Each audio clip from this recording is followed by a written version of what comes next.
Hello and welcome to your daily solo 401k webinar and Q&A session with my solo 401k financial, where we help you to stop overpaying taxes and start building real retirement wealth. Today's topic, IRS shutdown, your solo shutdown. Please note your solo 401k plans are still open for business. This is your chance to get answers. Please use the chat to ask questions on today's topic or anything else. Chat them over now so that we can be sure to get to them all. Let's get started. All right, great. So we have an initial question. We'll knock that out first. First, please note that the presentation is being provided for educational purposes only. It should not be construed as tax, legal, or investment advice, nor is a solicitation. When making an investment decision, please consult with your tax attorney and financial professional. All right, thanks so much for bringing a good question, Alfonso. I believe the maximum contribution for a solo 401k is 70,000 for both pre and post tax. Does that mean you need to have at least $70,000 of salary income from your business? Or can you make less in salary but use funds, dividends, or sale of an asset from another source to contribute the difference? That's a great question. It's a classic question, Alfonso. Thank you so much for bringing it. So I always think that you need to have the earned income to justify the contribution. In other words, you can't save more than you earn. And the point of a 401k is for people who work to be able to save for retirement. So the point of a solo 401k is for someone who has earned self-employment income to be able to save for retirement. So you need to have earned self-employment income to justify that contribution. So for example, in the case of a business that is taxed as an S corp, earned self-employment income would be W-2 wages that the individual receives from their S corp. So if you only have, say, $50,000 of W-2 wages, the most that you can contribute is $50,000. You can't contribute more than your W-2 wages. Hopefully that helps. Thank you so much for bringing the great question. So if there are more questions on this topic or other unrelated topics, please chat those over now so that we can be sure to get to them all. If you're finding this to be helpful, please also like this video. It helps us to get the word out there. But now let's turn to the slides that we wanted to share. And there's a quick follow-up from Alfonso. I mean, box 1 of the W-2 plus any pre-tax elected deferrals not in box 1 but over in box 12. So that's what we mean by W-2 wages. Box 1 of the W-2 plus any pre-tax elected deferrals not in box 1 but over in box 12. So let's lay the foundation for today's topic, which is IRS shutdown. Please note your solo 401k plans are still open for business. So the impact, in other words, of the IRS shutdown. So to understand the solo 401k, though, let's understand who's eligible. So eligibility is for people who are self-employed with no non-owner, non-spouse, full-time W-2 employees. So think like in a consultant, a realtor, freelancer, small business owner. The key is that you're reporting earned self-employment income. That's how you demonstrate. That's how you document that you're self-employed. So what that means will depend on how your self-employed business is taxed. So if your self-employed business is taxed as a sole proprietor, maybe a single member LLC, taxed as a sole proprietor, then earned self-employment income would be income reported on Schedule C. Now, if your business is taxed as an S corp or a C corp, earned self-employment income is equal to the W-2 wages that you receive from the S corp or the C corp. And finally, if your business is taxed as a partnership, earned self-employment income is income reported on line 14 of the K-1 that you receive from the partnership. So that's one prong of the eligibility criteria. The other prong is the owner-only prong. So in other words, you cannot have any non-owner, non-spouse, full-time W-2 employees working for any business owned by you or a spouse, if any. So if you and your spouse are both working in the business, that's fine. You can have a solo 401k as long as you're reporting that earned self-employment income and there are no other full-time W-2 employees working in the business. All right, now that we understand the basics, let's start to build on that to understand the impact of the IRS shutdown, if any, on your ability to open a solo 401k. And uh, just to cut to the chase, there is no impact. In other words, you can still set up a solo 401k, but let's really understand it. So let's first start to understand the IRS shutdown. So what's being shut down is in-person, paper services, automated systems are still functional. So what automated systems are needed from the IRS to establish the solo 401k? Well, really, it's just the EIN issuance. So the IRS expectation is that when someone sets up a solo 401k, they get a separate EIN number for the solo 401k.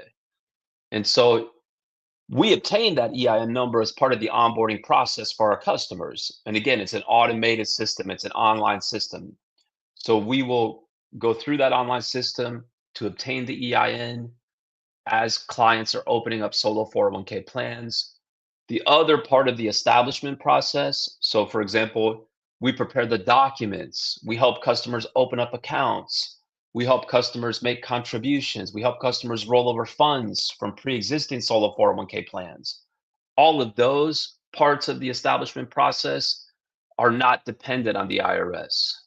So the only part that's dependent is the EIN issuance, and that's an automated system. So the solo 401k plan establishment can proceed, notwithstanding the fact that the IRS is shut down because the automated system is not shut down. So again, we're establishing the 401k plan documents, we're helping customers open up accounts, fund the accounts, and we're still able to obtain those EIN numbers that are specific to the solo 401k. Now you might ask, okay, why do I need a separate EIN number? Well, a solo 401k, like any 401k, is technically a legal entity. It's a trust. When someone puts money in their 401k, those funds are not considered to be business funds. Those funds are not considered to be personal funds even for that person that they can use without restriction, right? There's rules around being able to withdraw money or what you can invest in. So it's really a separate legal entity. It's technically considered to be a trust. Those assets are held in trust for the benefit of the solo 401k participant when they retire. So as a separate legal entity, it obtains a separate employer identification number, tax identification number. And here's a practical example of why that's very helpful. Because, for example, let's say you invest those solo 401k funds in a certificate of deposit, which is definitely a use case a lot of our clients have taken advantage of. Invest their 401k funds in a CD and a certificate of deposit. And they might open up a bank account to invest in a certificate of deposit. So that means that the bank is going to be paying interest to that account based on the terms of that certificate of deposit. And the bank is then going to need to report that interest income to the IRS. And so the bank is going to issue a tax form to report that interest income. They're going to issue a 1099 INT to report that interest income. And they're going to issue that 1099 INT based on the EIN number that was used to establish the account. So if the EIN number, for example, of the self-employed business were to be used, or if the solo 401k owner's social security number were to be used to open that account, that would mean practically that the bank would issue that 1099 INT to the business EIN or to the solo 401k owner's social security number. So now the IRS is going to expect for that interest income that's reported on that 1099 INT to be reported on the personal tax return or the business tax return, which of course the solo 401k owner would not do because that interest income is growing inside their 401k on a tax defer basis. So if an EIN number is obtained that's specific to the solo 401k, now the IRS understands that any income that's reported with respect to that EIN number, for example, on the 1099 INT that's issued to the 401k EIN, now the IRS will understand that that interest income is growing inside of the 401k on a tax deferred basis and won't look for that interest income to be reported on the personal tax return or the business tax return. So why act now? Well, you're not limited by the IRS shutdown. You can still open up a solo 401k, right? Assuming that you are eligible to set up a solo 401k. And there's a number of very significant benefits that our clients are taking advantage of by opening up a solo 401k. Number one is the contribution limits, right? A solo 401k plan has the highest contribution limits for any defined benefit, or excuse me, any defined contribution plan available to self-employed individuals. For example, for 2025, you can contribute up to $70,000 or even more if you're age 50 or older. Another great benefit with our plan, with the one offered by my solo 401k Financial, is that setting up a new plan with my solo 401k, or even upgrading a basic solo 401k plan to our plan, will make the self-employed business eligible for $1,500 in tax credits. That's $500 per year for 3 consecutive years, which is going to more than offset our fees for the first 7 years.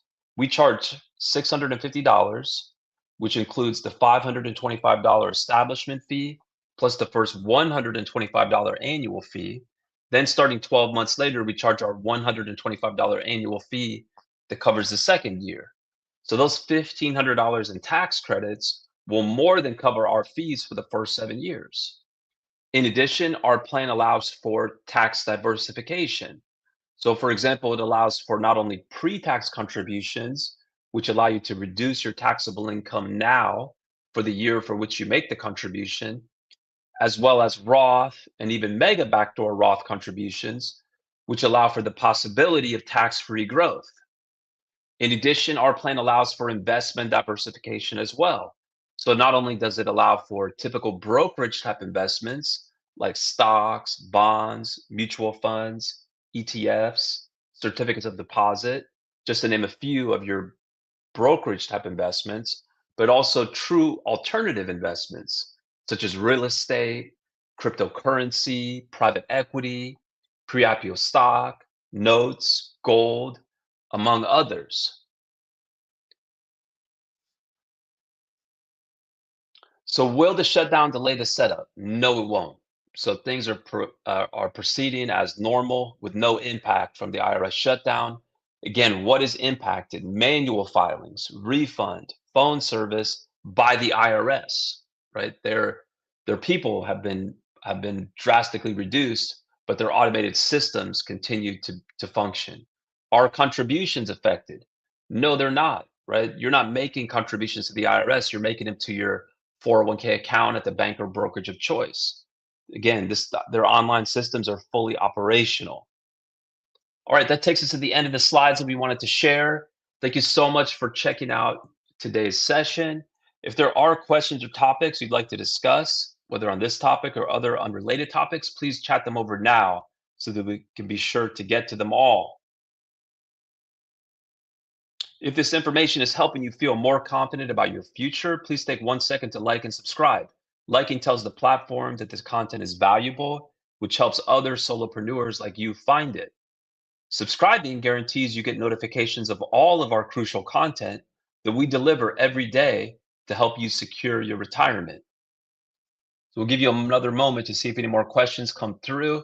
In the meantime, we invite you to our community. We do have the largest community of solopreneurs, solo 401k owners, over 30,000 members, which means that we have vibrant forums. We have a library of videos and webinars. It's totally free to join. All are welcome. You don't have to be a client.